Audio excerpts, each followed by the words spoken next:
আসসালামু আলাইকুম প্রিয় শিক্ষার্থী বন্ধুরা, আশা করি সবাই ভালো আছো। বৃত্তি নিয়ে আরো একটি ভিডিওতে আজকে তোমাদের স্বাগতম। আশা করি তোমরা পড়াশোনা করছো। তো আর ভিডিওর ধারাবাহিকতায় আজকে আরেকটি ভিডিও নিয়ে চলে আসছি। এখানে আমি মূলত যে বৃত্তি নিয়ে কথা বলবো, এটি হচ্ছে তারা ভর্তি পরীক্ষা দিয়ে তোমরা আসো, তোমরা যারা বিশ্ববিদ্যালয় এবং মেডিকেলে তোমরা পরীক্ষা দিবা, অ্যাডমিশন দিবা, এটি শুধুমাত্র তোমাদের জন্য। তো এই বৃত্তিটি মূলত দিচ্ছে মানুষের জন্য মানুষ, মানুষ মানুষের জন্য ফাউন্ডেশন। তো এই বৃত্তিটির আবেদনের শেষ সময়, তোমরা অনেকে হচ্ছে এই বিষয়টা নিয়ে কনফিউশন থাকে যে আবেদন কখন শেষ হবে বা আবেদন কোন সময়ের মধ্যে শেষ করতে হবে। আমি ভিডিওতে বলে দেওয়ার পরও তোমরা অনেকে কমেন্ট করো।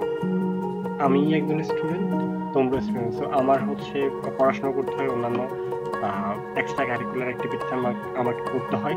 তো আশা করি তোমরা ভিডিওটি ভালো করে দেখবে এবং দেন হচ্ছে আবেদন করবে।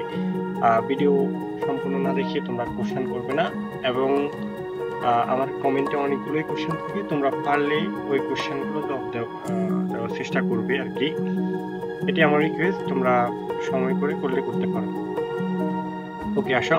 আবেদনের শেষ সময় এখানে বলে দেওয়া হয়েছে, এখানে হচ্ছে 15/11/2025, অর্থাৎ এই মাসের অর্থাৎ এখন নভেম্বর মাস চলতেছে, নভেম্বর মাসের 15 তারিখের মধ্যে তোমাকে অবশ্যই আবেদনটি করতে হবে। এর বাইরে আবেদন তুমি করতে পারবে না। এবার আসো আবেদনের যোগ্যতা। তো এটিও খুবই গুরুত্বপূর্ণ। তুমি আবেদন করতে হলে তোমাকে অবশ্যই তোমার যে ক্রাইটেরিয়া বা যোগ্যতা তোমাকে ফিল আপ করতে হবে।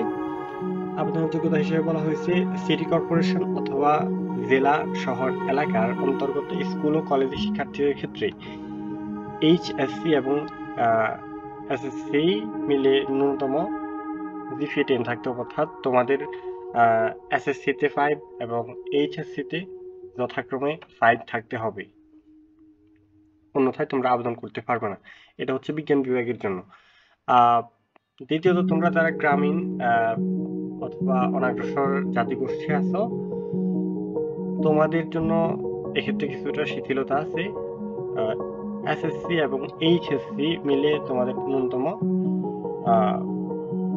9.50 পাইতে হবে, অর্থাৎ তোমরা ধরো দুইটা এসএসসিতে 5 বা এইচএসসিতে তোমরা 4.50 পেলা, তাইলে তোমরা আবেদন করতে পারবো, অথবা দুইটা মিলেই হচ্ছে তোমরা যোগ করে দেখবে যে তোমরা কত পাও। এই ক্ষেত্রে হচ্ছে 9.50 পাইলেই তোমরা আবেদন করতে পারবে বা তোমরা আবেদনের যোগ্য বলে গৃহীত হবা। এখন আসো মানবিক বিভাগ বা যারা হচ্ছে আর্টসের স্টুডেন্ট আছো, তোমাদের জন্য কি ক্রাইটেরিয়া। মানবিকের শিক্ষার্থীরা, তোমরা যারা সিটি কর্পোরেশন অথবা জেলা শহর এলাকার অন্তর্গত স্কুল ও কলেজের শিক্ষার্থী ছিলে, তোমাদের ক্ষেত্রে এসএসসি এবং এইচএসসি মিলে ন্যূনতম 9.50 থাকতে হবে, অর্থাৎ তোমরা তোমাদের স্কুলে অর্থাৎ ক্লাস 10 এবং ইন্টারে তোমরা যথাক্রমে তোমরা যে কোনো এক জায়গায় তোমরা 5 পয়েন্ট পেলে, আরেক জায়গায় হচ্ছে তোমরা 4.50 বা যে কোনোভাবে তোমরা হচ্ছে যোগ করে 9.50 হলেই তোমরা আবেদন করতে পারবে। আসলে মানবিক বিভাগের যারা হচ্ছে তোমরা গ্রামীণ অথবা অনগ্রসর এলাকার অন্তর্গত আছো, তোমাদের জন্য যেই ক্রাইটেরিয়া সেটা হচ্ছে এসএসসি এবং এইচএসসি মিলে ন্যূনতম 9 থাকতে হবে, অর্থাৎ তোমাদের জন্য খুবই সহজ হবে এটি, এবং তোমরা প্রায়োরিটিও হবে। তো এক্ষেত্রে হচ্ছে তোমাদের জিপিএর শর্তও কম। তোমরা যারা গ্রাম থেকে তোমরা পরীক্ষা দিবে, তোমাদের এটি অনেক হেল্পফুল হবে, তোমরা আবেদন করবা সবাই। এবং একটি বিষয় যে যারা নর্মালি গ্রাম থেকে পরীক্ষা দেয় তারা অর্থনৈতিকভাবে দুর্বল থাকে, তো ফাউন্ডেশনটি খুবই গুরুত্বের সাথে বিবেচনা করছে। এখন আসো বাণিজ্য বিভাগের জন্য যে ক্রাইটেরিয়া, সেটা হচ্ছে বাণিজ্য বিভাগের শিক্ষার্থীরা এসএসসি এবং এইচএসসি মিলে ন্যূনতম 9 থাকতে হবে। অর্থাৎ তোমরা যারা বাণিজ্য বিভাগের শিক্ষার্থী আছো, তোমরা তোমাদের ন্যূনতম 2টি মিলেই 9 থাকতে হবে আর কি। তো এই হলো হচ্ছে আবেদনের যোগ্যতা। আচ্ছা, এখানে আরো দুটি বিষয় বলা হয়েছে যেগুলো হচ্ছে তোমাদের সিলেকশনের ক্ষেত্রে এগিয়ে রাখবে।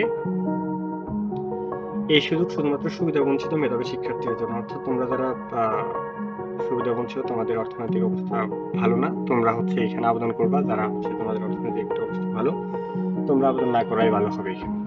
কারণ এখানে তুমি আবেদন না করলে তোমার আরেকজন, তোমার ভাই বা বন্ধু এই সুযোগটা পাবে।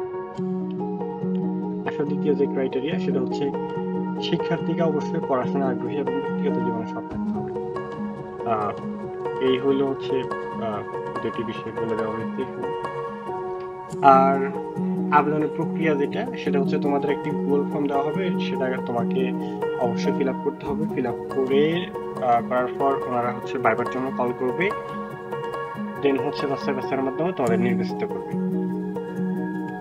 তো একটি বিষয় অবশ্যই গুরুত্বপূর্ণ, সেটা হচ্ছে গুগল ফর্মে ফাউন্ডেশনের সভাপতি বরাবর নিজের হাতের লেখা সর্বনিম্ন 3 পেজের একটি কভার লেটার সাবমিট করতে হবে, যেখানে শিক্ষার্থী তার জীবন সংগ্রাম, পড়াশোনা, পারিবারিক ও আর্থিক সমস্যাগুলি স্পষ্টভাবে তুলে ধরবে। অর্থাৎ 3 পেজের তোমরা হচ্ছে সর্বনিম্ন 3 পেজের একটি কভার লেটার লিখবা ফাউন্ডেশনের সভাপতি বরাবর, যেটা তোমার জীবন সংগ্রাম, পড়াশোনা, পারিবারিক ও আর্থিক যে সমস্যা, এগুলো তোমরা হচ্ছে সুস্পষ্টভাবে বর্ণনা করবে।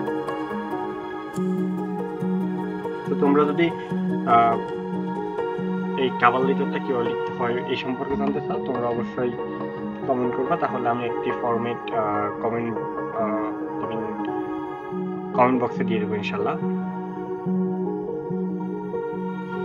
তো এখানে আরেকটি বিষয় বলে দেওয়া আছে, তোমরা হচ্ছে প্রথম কভার লেটারটি লিখবে এবং পরে আবার পাশাপাশি আরেকটা ফেজ নিবে, যেখানে হচ্ছে বিশ্ববিদ্যালয়, তুমি কোন বিশ্ববিদ্যালয়ে কোন ইউনিটে পরীক্ষা দিবে এবং সেই ইউনিটের পরীক্ষার ফি কত সেটা উল্লেখ করবে, এবং যে বিশ্ববিদ্যালয়ে তুমি পরীক্ষা দিবে ওই বিশ্ববিদ্যালয় পর্যন্ত যাইতে তোমার বাসা থেকে কত টাকা খরচ হতে পারে সে যাতায়াত খরচটা তোমরা উল্লেখ করে দেবে।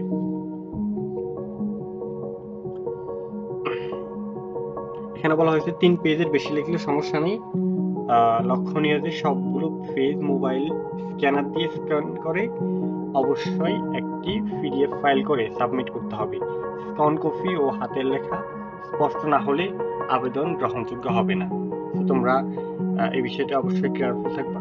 আশা করি তোমরা যারা ভালো রেজাল্ট করছো তোমাদের লেখা এমনিতেই ভালো, তো যাতে করে বোঝা যায় অন্তত ওইভাবেই হচ্ছে লিখতে হবে আর কি।